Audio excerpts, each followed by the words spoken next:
আসসালামু আলাইকুম প্রিয় দেশবাসী।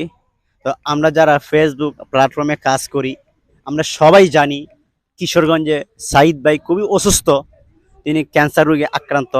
তো তার চিকিৎসার জন্য ৩০ লক্ষ টাকার প্রয়োজন।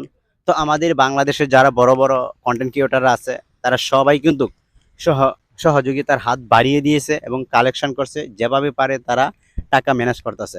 কিন্তু হ্যাঁ, তাদেরকে আমি ধন্যবাদ জানাই। কিন্তু একদিক দিয়ে আমি একটু বিরক্ত বোধ করছি। কিরকম যে ওনাকে সাহায্য করতে গিয়ে, ওনাকে হেল্প করতে গিয়ে, যে আপনাদের মানে কন্টেন্ট ক্রিয়েটরের মাঝে যারা এই আপনারা তর্ক বিতর্ক একটা সৃষ্টি করছেন, আসলে ওগুলো ভালো না। আপনারা একজন হেল্প করবেন, সাহায্য করবেন, ভালো কথা। গোপনীয় করেন অথবা প্রকাশ্যে করেন, সবাই মিলেমিশে যেভাবে ভালো হবে, যেভাবে তার মানে একটা সম্মান বাড়বে, এভাবে করেন। আসলে আপনার যদি তর্ক বিতর্ক করেন, তাহলে যে রুগী, তারও মনুষ্যত্ব খারাপ হয়ে যায়, এবং বাংলাদেশের পাবলিক যারা দেখে ভিডিওগুলা, তাদেরও মনুষ্যত্ব খারাপ হয়ে যায়। তারা কিন্তু একটা বিশ্বাস একটা হারিয়ে ফেলে। তাই আমরা এই তাহলে আমরা কি করব, যে হিংসা বিবাদ ছেড়ে, যে নিজে নিজে বড় হইতে না চেয়ে আমরা সবাই মিলেমিশে যেন এই মানবতার কাজে এগিয়ে যেতে পারি। সকলকে ধন্যবাদ।